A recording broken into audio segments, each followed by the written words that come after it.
कभी आपने ये चीज सोची कि मैं आपके लिए ये बात क्यों कहता हूँ कि अपन जो भी आप आचरण पालन करो या नियम पालन करो, वो वो जबरदस्ती नहीं करो। जैसे क्या? क्यों कहता हूँ मैं? क्योंकि अगर मैंने आपको बुद्धि पूर्वक शुभाचरण रूप में व्यवहार चारित्र को की इच्छा उत्पन्न कराने की बात करी, तो वो तप में नहीं जा रही है, वो बंध में ही जा रही है। मैं आपको बंध का मार्ग क्यों बताऊंगा? मैं तो संवर और निर्जरा का मार्ग बताऊंगा ना। अगर शुभाश्रय और शुभ बंध का मार्ग में बताऊं तो वो तो संसार में ही रहने का कार्य हुआ। मैं तो आपको संवर और निर्जरा का कार्य बताऊंगा कि उत्पन्न नहीं होने दो इच्छाओं को, और तुम बुद्धि पूर्वक इच्छाओं को उत्पन्न करोगे। सबसे पहली श्रेष्ठ बात समझ लो कि इच्छा निरोधा तपा में जो तप किया जाता है वो स्वाधीन स्वतः होता है। हम इच्छाएं उत्पन्न करके और फिर उनका निरोध करें, ऐसा संभव नहीं है। लेकिन हमारे अंतरंग में कितना बड़ा भ्रम बैठा हुआ है कि हमारे अंतरंग में कोई मान लो इच्छा उत्पन्न हुई तो अब रोक लो, अब इसको बंद कर लो। तुम क्या सोचते हैं? हमारी निर्जरा हो गई। नहीं भाई, तुमने इच्छा के उत्पन्न होने के बाद जो उसे दबाने का या कम करने का या रोकने का प्रयास किया, वो इच्छा का निरोध नहीं है, वो तो इच्छाओं का संयम है, नियंत्रण है। लेकिन इच्छाओं को उत्पन्न ही ना होने देना, वो क्या कहलाएगा? वो कहलाएगा जीवन में तप। कि तुमने इस जाति का पुरुषार्थ उत्पन्न किया कि इच्छाएं उत्पन्न ही नहीं हुई। जैसे हम आपसे कहें ना कि भाई कि क्षुधा की इच्छा उत्पन्न हुई, तो आपने क्या विचार किया? भाई एक आसन कर लो, भक्ष्य भोजन कर लो, एक टाइम भोजन करके शुद्ध भोजन कर लो। तो ये जो तुम तप कर रहे हो, ये किस में जा रहा है? ये किस में जा रहा है? बंद में जा रहा है, आश्रम में जा रहा है। और जो इच्छा उत्पन्न ही ना होने देवे, जैसे मैं आपसे कहूँ कि इच्छा उत्पन्न ही ना होवे क्षुधा की, क्या इस जाति का पुरुषार्थ किया है कभी? क्षुधा उत्पन्न होने के बाद तो तुम पुरुषार्थ करते हो, लेकिन क्षुधा उत्पन्न ही ना होवे इसका कभी पुरुषार्थ किया क्या?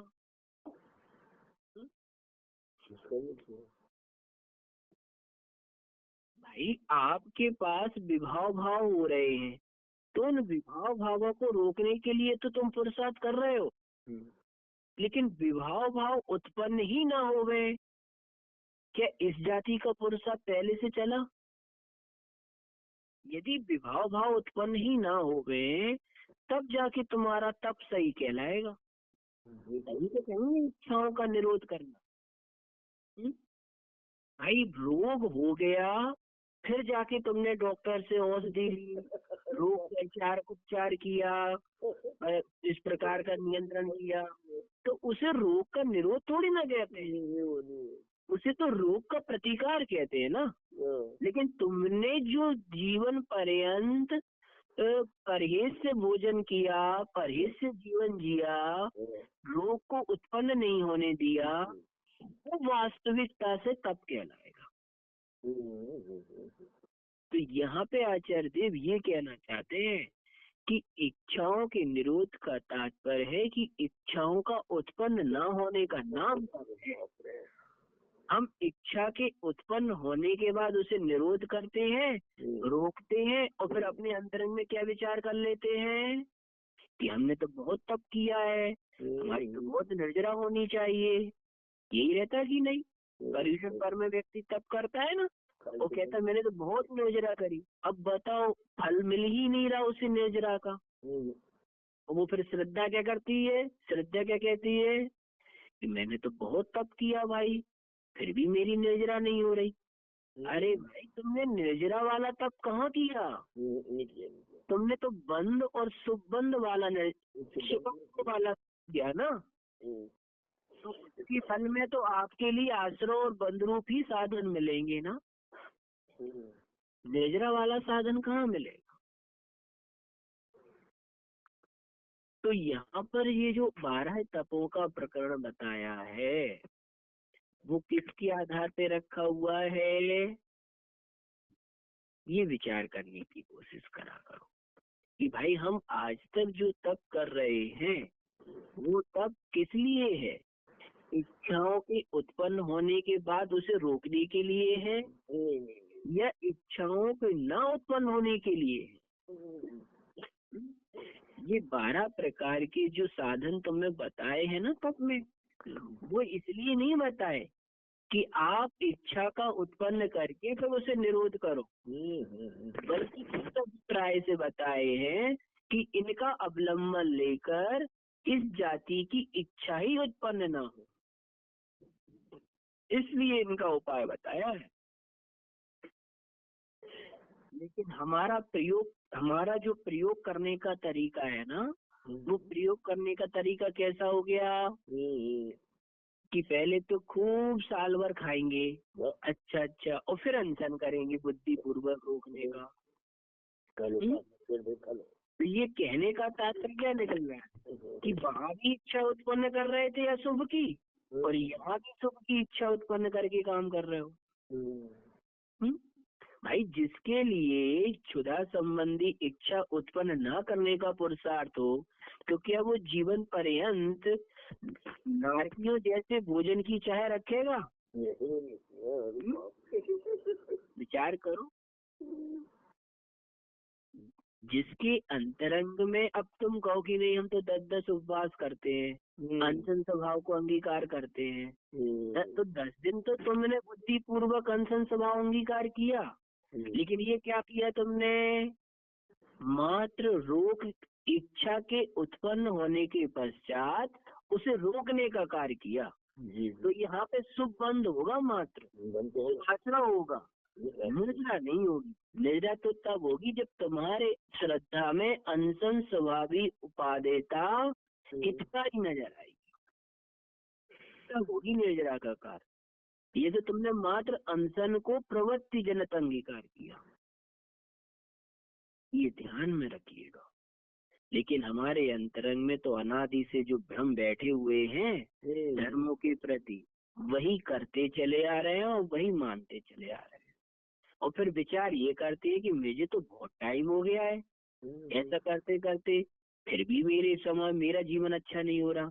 भाई तुमने गलती से जो कार्य कर रहे हो ना, तो अब बताओ जहाँ सुवासना और सुबंध के तप को तुम अपनाओगे वहां पर निर्जरा का फल कैसे मिलेगा? अंबर का फल कैसे मिलेगा? भाई वहां पे तो सुबंध सुवासना वाला ही फल मिलेगा ना। लेकिन आचार्यों ने तो उसे संवर और निर्जर रूप बताया, लेकिन तुमने समझा कहाँ? कर्म रूपी शिखर को वज्र है, ये क्यों कह रहे हैं तप, लेकिन कौन सा तप? विचार करो, कौन सा तप? अब यहाँ पे आपने कभी प्रश्न चिन्ह उठाया कि तप चाहे सुर राय कर्म शिखर को वज्र है? कभी विचार किया कि सुर को ही तप की चाहे क्यों बताइए? विचार किया कभी?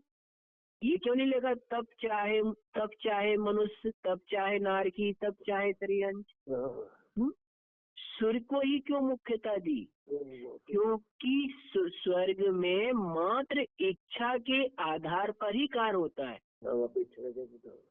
इच्छा उत्पन्न हुई वो कार्य हो गया।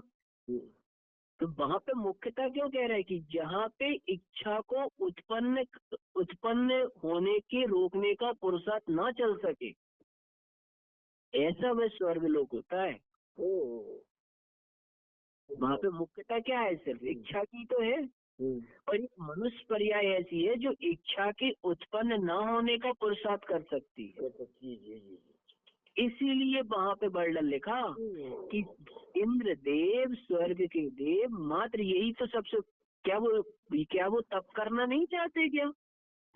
चाहते हैं तो कर भी सकते वो भी तप करना चाहते कि नहीं करना चाहते, लेकिन वो ये सोचते हैं कि मैं अपनी उत्पन्न इच्छा ना होवे ऐसा पुरुषार्थ नहीं कर पाता। वो नहीं कर सकते।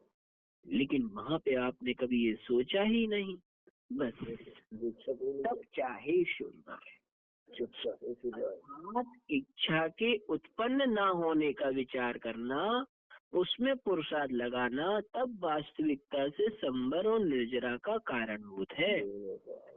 लेकिन हम क्या विचार करते हैं कि भैया इच्छाओं का उत्पन्न हो गया है, अब उनका निरोध करो। अब वो उसकी निरोध करने की प्रक्रिया भी कैसी चलती है तुम्हारी, ये कभी विचार किया?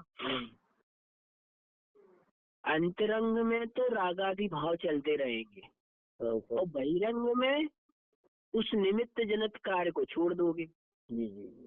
तो अब बताओ, ना तो तुम्हारा प्रवृत्ति में छूटा ना प्रकृति में छूटा, तो अब बंद तो चल ही रहा है ना। बंद में भी कितनी गलती करते हो आप, ये कभी विचार किया अपन? सोचने वाली बात है जीवन के अंतरंग में कि हमारे जीवन में तप के विषय पे कितनी भूमिका है। मैं आप लोगों से बार बार ये बात कहता हूँ कि पहले तो ये विचार नहीं करो कि तुम्हारे जीवन में कितने पाप रूप कार्य कर रहे हैं, पहले ये विचार करो कि तुम्हारे जीवन में धर्म के विषय पे भ्रम कितने उत्पन्न है। जो मान्यताएं तुमने अनादि काल से बना रखी है धर्म के विषय पे, उन मान्यताओं में पहले ये विचार करो कि क्या ये मान्यताएं सर्वज्ञ देव के अनुसार हैं या अपने अनुसार है। पहले मान्यताओं को तोड़ोगे, जब श्रद्धा सही होगी तब परिणतियां सही बनेंगी। लेकिन हम क्या करते हैं, हम परिणतियों को सही करते हैं और श्रद्धा में वही विपरीत मान्यता बैठा के, इसलिए कार्य होता नहीं है, क्योंकि श्रद्धा में तो वही बैठा है ना। कहने का तात्पर्य यह है, मैं परिणति या चारित्र का या आचरण का निषेध नहीं कर रहा कि आप, मैं कहूँ कि मैं निषेध कर रहा हूँ, मैं सिर्फ उन्हें गौण करने का पुरुषार्थ कर रहा हूँ कि उन्हें गौण करो और पहले श्रद्धा को मुख्य करो। कहने का तात्पर्य, आज व्यक्ति बड़ा उत्कृष्ट तरीके से चारित्र, व्यवहार चारित्र और आचरण को मुख्य करता है, लेकिन श्रद्धा तो डमाडोल बैठी ना, फिर कार्य कैसे होगा? अब आप एक विचार करो, तुमने आज उपवास किया, उनोदर किया या प्रायश्चित विनय करी, ये सब तुमने प्रवृत्ति जनित करा ना, प्रकृति में कहाँ आया? क्या तुम्हें अनशन स्वभावी आत्मा, आज तुमने उपवास किया, एकासन किया या व्रत एकासन करे, तो क्या तुम्हें ये विचार आया है कि अनशन स्वभावी आत्मा उपादेय है? ये जो भोजन तुम कर रहे हो वो हे है। बताओ, 6 दिन 7 दिन हो गए, भोजन को हे मान के किसने किया? अनशन स्वभावी आत्मा को उपाधि मान कर क्यों किया? अनशन स्वभावी आत्मा को उपाधि मानकर किसने किया? या फिर पर्यूषण पर्व थे तो एक टाइम भोजन करना था ये मान के। तो ये तो तुमने कुछ देर के लिए अशुभ की इच्छा को रोककर शुभ की इच्छा करके बैठे हो। ये उपादेयता के आधार पे अंगीकार किया क्या? तब तो तुम्हारा तप इच्छाओं के उत्पन्न ना होने पे पुरुषार्थ चलने लगे। इस पे कभी विचार नहीं किया तुमने? इसको समझने का प्रयास करो कि तप का मतलब क्या होता है। इच्छा उत्पन्न होने के बाद उसे रोकना या इच्छा के उत्पन्न ही ना होने देना, इसका पुरुषार्थ कितना करोगे? तब जाके तुम्हारे जीवन में उत्तम तप धर्म स्वरूप रूप अंगीकार होगा। हम पुरुषार्थ किसका करते हैं? इच्छाएं उत्पन्न हो जाए और फिर उसे धीरे धीरे संतुष्ट करें या उसे रोकें, तो वो तो प्रवृत्ति जनित धर्म हुआ ना। तुमने अपने अंतरंग में इच्छा उत्पन्न ही नहीं होने दी, ये विचार कब किया? कभी तेरा कि भाई हम ये विचार करते हैं कि बहिरंग संसारी पदार्थ इष्ट है, तो हम क्या सोचेंगे, भैया आज हम मौन रहते हैं, आज हम बोलेंगे नहीं, आज बात नहीं करेंगे। ये प्रवृत्ति जनित धर्म कर रहे हैं ना। लेकिन एक बात बताओ, जब तक तुम अपने अंतरंग में उन इष्ट पदार्थ के प्रति उत्पन्न होने वाले राग को उत्पन्न ही ना होने दो, इसका पुरुषार्थ कितना किया? इस पे विचार किया कि आज मैं इस जाति के राग को उत्पन्न ही नहीं होने दूंगा, आज मैं इस जाति के द्वेष को उत्पन्न ही नहीं होने दूंगा। तो बहिरंग में तुम इष्ट पदार्थ से दूर बने रहो, इष्ट पदार्थ को देखो नहीं, अनिष्ट पदार्थ से दूरियां बनाते रहो, तो ये कौन सा तप करने में विचार लगा रखा है? जब अंतरंग से तुमने राग और द्वेष को उत्पन्न होकर उसे रोकने में विचार कर रहे हो ना, उत्पन्न ही ना होने दो उस जाति का राग, उत्पन्न ही ना होने दो उस जाति का द्वेष, तब जाके वास्तविकता से तुमने संवर और नजरा रूप तप करने का प्रयास किया। तब तक नहीं कर सकते तुम। लेकिन हमारा पुरुषार्थ प्रवृत्ति में गलत, प्रकृति में गलत, और इच्छाओं के उत्पन्न होने के बाद जो पुरुषार्थ करते हो सब विपरीतता से कार्य चलता है। और फिर हम आकांक्षा काय की रखते हैं? मैंने तो भाई 10 दिन धर्म किया, 10 दिन एकासन करा, उपवास करे, इस जाति का स्वाध्याय किया, इस जाति के पाठ पढ़े, इस जाति की पूजने करी, इतना शुभाश्रय रूप रहा, और फिर फल तो मिल ही नहीं रहा। फिर क्या सोचते हैं, फल क्यों नहीं मिल रहा? भाई फल कहाँ मिलेगा? तुमने यदि सुबंध शुभाश्रयों के बीज बोए हैं तो फसल भी उसी की मिलेगी ना। संबर और निर्जरा की बोई होती तो संबर और निर्जरा निकलता। लेकिन हमने तो शुभाश्रय पुण्य बंध की फल बोई थी ना। संबर और निर्जरा वाली उदासीनता वाला भाव कहाँ भाया था? संबर और निर्जरा से कौन से परिणाम होते हैं जानते हो? क्यों जी संबर और निर्जरा से कौन से परिणाम होते हैं? फल कौन सा प्राप्त होता है?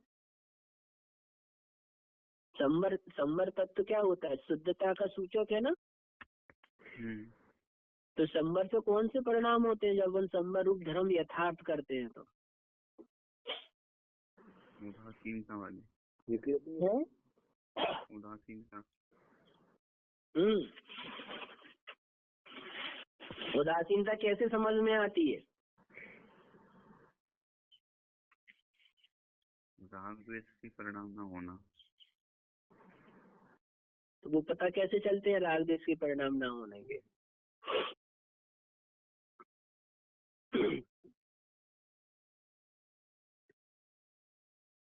आदमी दूर रहे या पास रहे, उसको उसके ऐसे परिणाम उत्पन्न नहीं होते, उससे न राग करेगा न द्वेष करेगा उससे। नहीं तो दूर रह के भी वो राग के परिणाम करेगा तो फिर वो उदासीनता के परिणाम नहीं है उसके। तो अब ये दूर रह के या पास रह के अपने आप राग द्वेष के परिणाम नहीं होंगे, तो वो तो जब राग और द्वेष के परिणाम नहीं होंगे तो फिर कौन सा परिणाम होता है? तो फिर वो केवल आसरा और बंध का ही हो रहा है। नहीं, और जो जीव राग द्वेष रूप परिणाम ना करे तो वो उदासीन परिणाम करेगा। हाँ, तो उदासीन परिणाम की क्वालिटी पकड़ने में आ रही कि नहीं आ रही?